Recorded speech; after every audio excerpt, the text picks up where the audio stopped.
ما ساختیم تقریبا حدود 4 ماه میشه روی از کار میکنیم، زحمت کشیدیم، جور کردیم به مبلغ 5,30,000 افغان. موتر یک موتر آفرودی به حساب به دشت و کو اینا خوبه دیگه. وسایل از این وسایل هم خود ما تولید کردیم، خود ما ساختیم. به سرعت تقریبا 120 کیلومتر میتونه برای 120 کیلومتر در ساعت دیگه.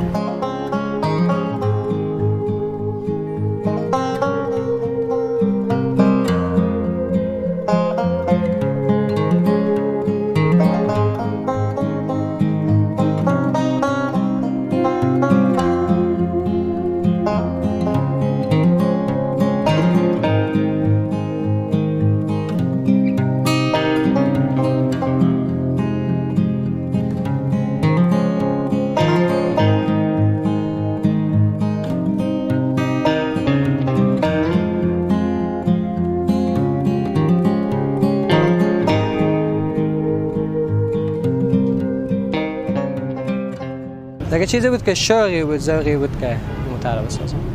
ان شاء الله اگه من حمایت کنم از این بهترا میتونم جور کنم.